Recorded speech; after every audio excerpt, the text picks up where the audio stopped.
Annotation: Steve Harvey, the host of the nationally syndicated Steve Harvey Morning Show, can't count the number of impressive women he's met over the years, whether it's through the Strawberry Letters segment of his program or while on tour for his comedy shows.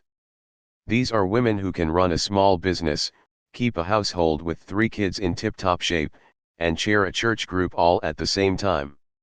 Yet when it comes to relationships, they can't figure out what makes men tick. Why? According to Steve, it's because they're asking other women for advice when no one but another man can tell them how to find and keep a man. In Act Like a Lady, Think Like a Man, Steve lets women inside the mindset of a man and sheds lights on concepts and questions such as, the 90-day rule, Ford requires it of its employees. Should you require it of your man? How to spot a mama's boy and what, if anything, you can do about it. When to introduce the kids. And what to read into the first interaction between your date and your kids. The 5 questions every woman should ask a man to determine how serious he is. And more. Sometimes funny, sometimes direct, but always truthful. Act Like a Lady, Think Like a Man is a book you must read if you want to understand how men think when it comes to relationships.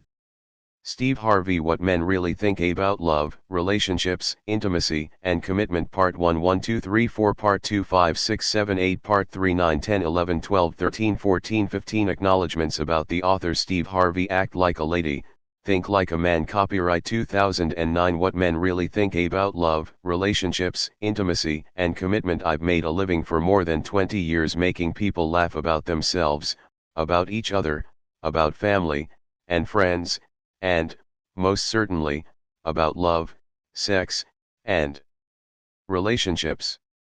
My humor is always rooted in truth and full of wisdom, the kind that comes from living, watching, learning, and knowing.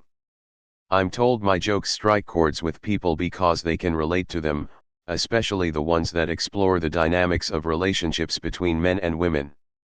It never ceases to amaze me how much people talk about relationships, think about them, read about them, ask about them, even get in them without a clue how to move them forward. For sure, if there's anything I've discovered during my journey here on God's earth, it's this: A. Too many women are clueless about men. B. Men get away with a whole lot of stuff in relationships because women have never understood how men think. And C. I've got some valuable information to change all of that. I discovered this when my career transitioned to radio with the Steve Harvey Morning Show. Back when my show was based in Los Angeles, I created a segment called Ask Steve, during which women could call in and ask anything they wanted to about relationships. Anything. At the very least, I thought Ask Steve would lead to some good comedy, and at .rst, that's pretty much what it was all about for me, getting to the jokes. But it didn't take me long to realize that what my listeners, mostly women, were going through wasn't really a laughing matter. They had dozens of categories of needs and concerns in their lives that they were trying to get a handle on: dating, commitment, security, family baggage, hopes for tomorrow, spirituality, in-law drama, body image, aging, friendships, children, work/home balance, education. You name the topic, somebody asked me about it. And heading up the list of topics women wanted to talk about was, you guessed it, men. My female listeners really wanted answers to how to get out of a relationship, what they're putting into it. On those Ask Steve segments, and later, through the Strawberry Letters segment I do on the current incarnation of the Steve Harvey Morning Show, women have made clear that they want an even exchange with men. They want their love to be reciprocated in the same way they give it. They want their romantic lives to be as rewarding as they make them for their potential mates. They want the emotions that they turn on full blast to be met with the same intensity, and they expect the premium that they put on commitment to be equally adhered to, valued, and respected. The problem for all too many women who call into my radio show, though, is that they just can't get that reciprocation from men, and women then end up feeling disappointed, disenfranchised, and disillusioned by their failed relationships. When I step back from the jokes, and the microphone gets turned off and the lights in the studio go down, and I think about what women ask me every morning on my show, I get incredibly perplexed because even though my callers have all presumably had some experience with men, whether they are friends, boyfriends, lovers, husband, fathers, brothers, or co-workers, these women still genuinely want to know how to get the love they want, need, and deserve. I've concluded that the truths they seek are never as obvious to them as they are to us men. Try as they might, women just don't get us. With this in mind, I stopped joking around and got very real with my audience. Through my answers, I started imparting wisdom about men, wisdom gathered from working more than half a century on one concept: how to be a man. I also spent countless hours talking to my friends, all of whom are men. They are athletes, movie and television stars, insurance brokers and bankers, guys who drive trucks, guys who coach basketball teams, ministers and deacons, Boy Scout leaders, store manager, ex-cons, inmates, and yes, even hustlers. And one simple thing is true about each of us: we are very simple people and all basically think in a similar way. When I filter my answers through that lens of how men view relationships, the women in my audience start to understand why the complexities and nuances they drag into each of their relationships with the opposite sex really serve them no justice. I teach them very quickly that expecting a man to respond to them the way a woman would is never going to work. They then realize that a clear-eyed, knowing approach to dealing with men on their terms, on their turf, in their way, can, in turn, get women exactly what they want.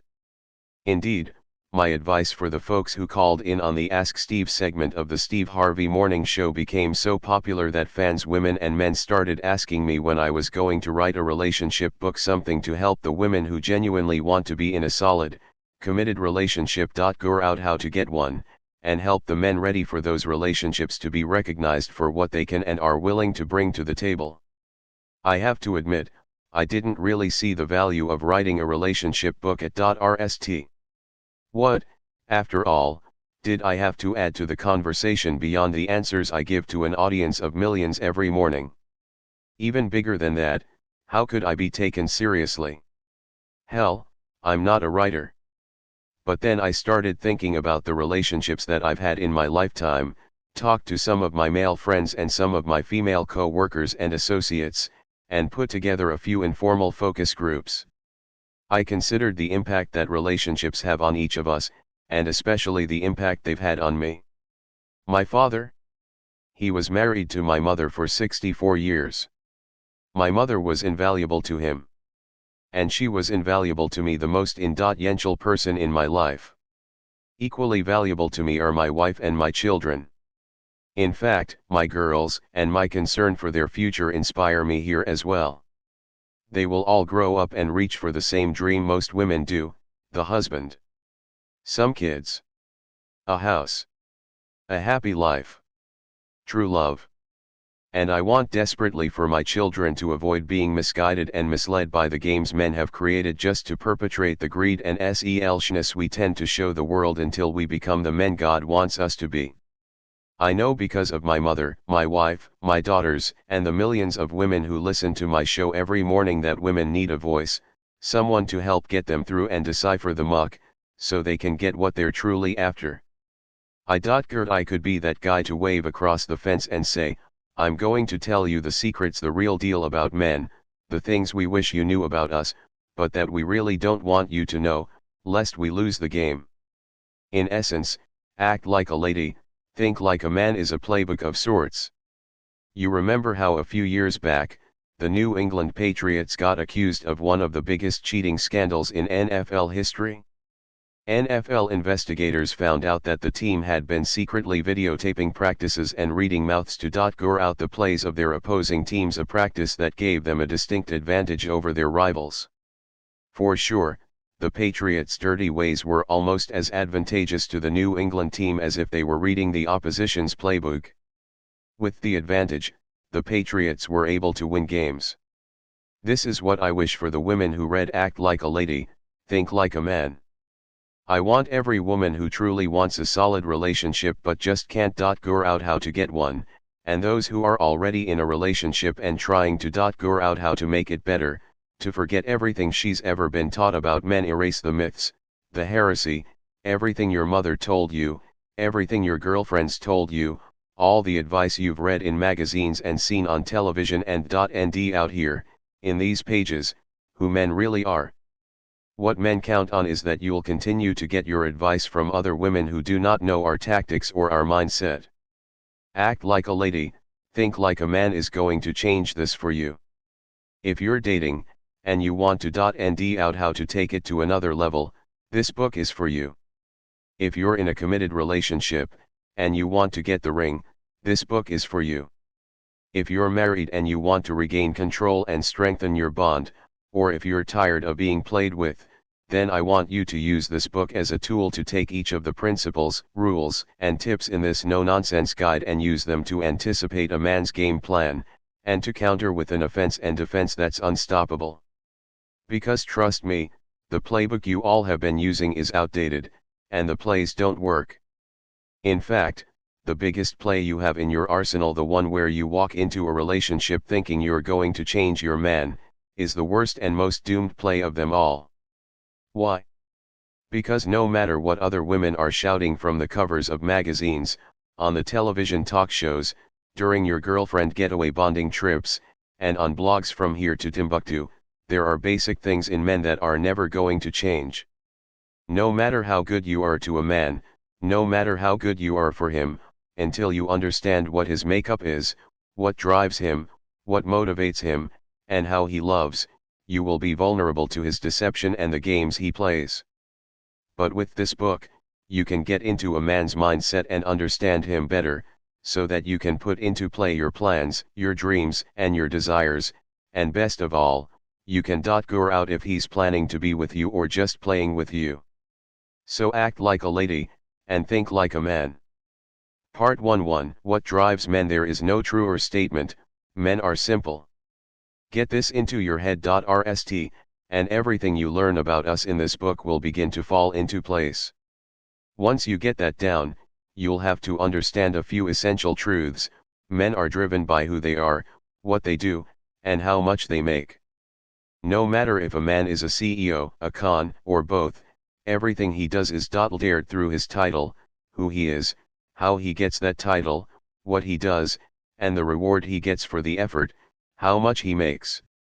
These three things make up the basic DNA of manhood, the three accomplishments every man must achieve before he feels like he's truly full. Led his destiny as a man. And until he's achieved his goal in those three areas, the man you're dating, committed to, or married to will be too busy to focus on you. Think about it, from the moment a boy is born, the rst thing everyone around him starts doing is telling him what he must do to be a real man. He is taught to be tough, to wrestle, climb, get up without crying, not let anyone push him around. He is taught to work hard, to do chores around the house, get the groceries out of the car, take out the trash, shovel the snow, cut the grass, and, as soon as he's old enough, get a job.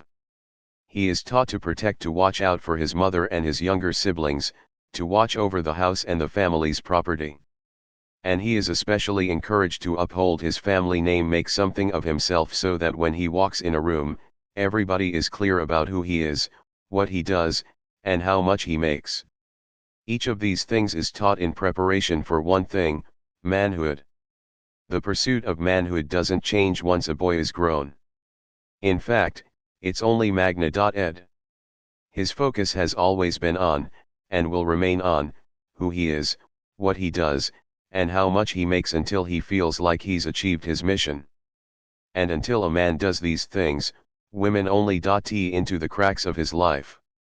He's not thinking about settling down, having children, or building a home with anyone until he's got all three of those things in sync. I'm not saying that he has had to have made it, but at least he has to be on track to making it. This is certainly how it worked for me. I'll never forget how disappointed, frustrated, and unhappy I was when, in my early 20s, I was laid off from the Ford Motor Company. I was already a college dropout, and now, without a job, I hardly had enough money to take care of myself, much less a family. This left me unsure of my future, what I was going to do, how much I was going to make, and what my title would be. The titles college graduate and Ford inspector were gone. Having no job pretty much meant that my chances of bringing home a good paycheck were zero, and I hadn't a clue how I was going to make money. It took me a while to end my footing. I dabbled in various jobs. I owned a carpet cleaning business, I sold carpet, I sold Amway products, the Dick Gregory Bahamian diet, and ALW insurance and Commonwealth insurance. It was madness what I was doing to try to get my life together. Finding someone serious to settle down with was the absolute last thing on my mind. Then, one night a woman for whom I used to write jokes encouraged me to go to a local comedy club and sign up for amateur night. See, I knew I was funny, and I made a few dollars, very few dollars, writing material for up-and-coming local comedians who were trying to end their way into the industry. But I hadn't a clue, really, how to go about getting into the business for myself. Still, this woman saw something in me and told me to take the stage. So I did. And I killed. I won $50, which today may not seem like a lot of money, but when I was broke at that time, it felt like $5,000 for telling jokes.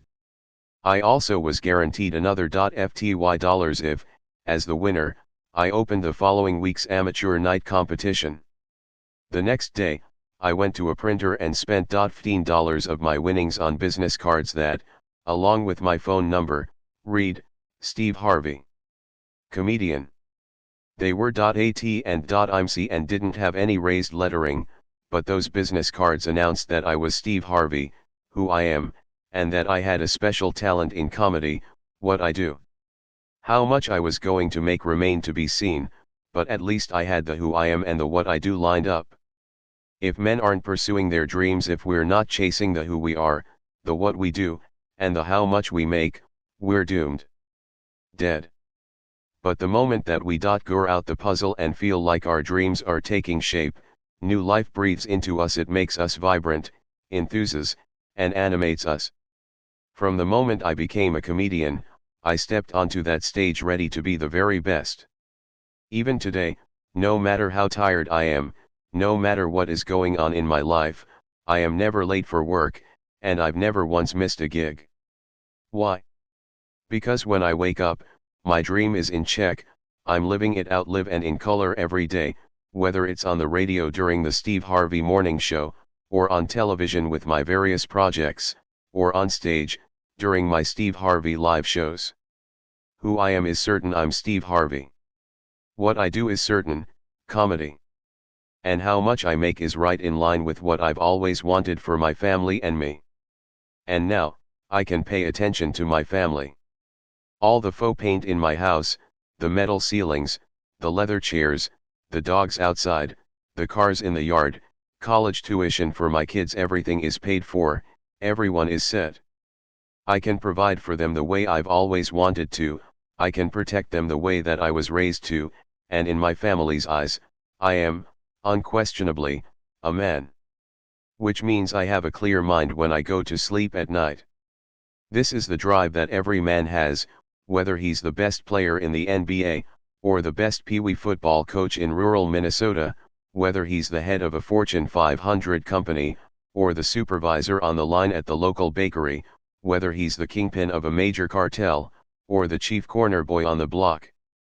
Encoded in the DNA of the male species is that we are to be the provider and the protector of the family, and everything we do is geared toward ensuring we can make this happen. If a man can afford a place to stay, then he can protect his family from the elements. If he can afford a pair of sneakers for his child, he can feel content enough to send him or her to school feeling secure and upbeat. If he can afford meat at the grocery store, then he can feel assured that he can feed his family. This is all any man wants, anything less, and he doesn't feel like a man. Even more, we want to feel like we're number one. We want to be the best somewhere. In charge. We know we're not going to be head man in every situation, but somewhere in our lives, we're going to be the one everyone answers to because it's that important to us. We want the bragging rights, the right to say, I'm number one. Women don't seem to care about this so much. But for us men? It's everything. After we've attained that, it's critical that we can show off what we get for being number one. We have to be able to end it, and women have to be able to see it, otherwise, what's the use of being number one? You need to know this because you have to understand a man's motivation, why he's not home, why he spends so much time working, why he's watching his money the way he does. Because in his world, he's being judged by other men, based on who he is, what he does, and how much he makes. That affects his mood. If you know he's not where he wants to be or not on track for being where he wants to be, then his mood swings at the house will make more sense to you. Your inability to get him to sit and just talk now makes sense. His on the grind mentality becomes more clear to you. Really, it's all tied to the three things that drive him. So if this is on his mind, and he hasn't lined up the who he is, the what he does, and the how much he makes in the way that he sees he can't possibly be to you what he wants to be. Which means that you can't really have the man you want. He can't sit around talking with you, or dream about marriage and family, if his mind is on how to make money, how to get a better position, how to be the kind of man he needs to be for you. In my experience, these facts don't always sit well with most women. Many of you agree that if a man truly loves you, the two of you should be able to pursue your dreams together.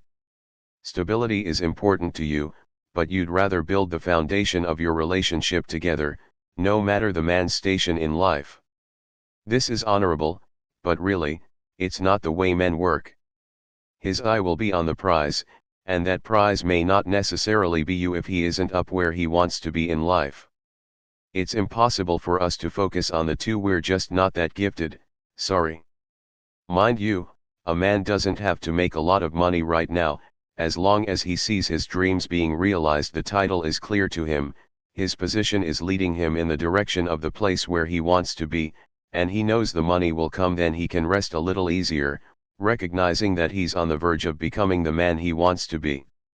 The way you can help him get there is to help him focus on his dream, see the vision, and implement his plan. If you can see yourself in that plan, you can get a clearer sense of this in my chapter, The 5 Questions Every Woman Should Ask Before She Gets In Too Deep, then latch onto it. Because when he reaches the level of success he's hoping to reach, he'll be a better, happier man for it, and you will be happy, too. 2. Our love isn't like your love. Nothing on this planet can compare with a woman's love. It is kind and compassionate, patient and nurturing, generous and sweet and unconditional. Pure. If you are her man, she will walk on water and through a mountain for you, too, no matter how you've acted out, no matter what crazy thing you've done, no matter the time or demand. If you are her man, she will talk to you until there just aren't any more words left to say, encourage you when you're at rock bottom and think there just isn't any way out, hold you in her arms when you're sick, and laugh with you when you're up. And if you're her man and that woman loves you, I mean really loves you, she will shine you up when you're dusty, encourage you when you're down, defend you even when she's not so sure you were right, and hang on your every word, even when you're not saying anything worth listening to. And no matter what you do, no matter how many times her friends say you're no good, no matter how many times you slam the door on the relationship, she will give you her very best and then some, and keep right on trying to win over your heart, even when you act like everything she's done to convince you she's the one just isn't good enough. That's a woman's love. It stands the test of time, logic, and all circumstance. And this is exactly how you all expect us men to love you in return. Ask any woman what kind of love she wants from a man, and it will sound something like this: I want him to be humble and smart, fun and romantic, sensitive and gentle, and, above all, supportive. I want him to look in my eyes and tell me I'm beautiful and that I complete him. I want a man who is vulnerable enough to cry when he's hurting, who will introduce me to his mother with a smile on his face, who loves children and animals, and who is willing to change diapers and wash dishes and do it all without me having to ask. And if he has a nice body and a lot of money and expensive shoes without scuffs, that would be great, too. Amen.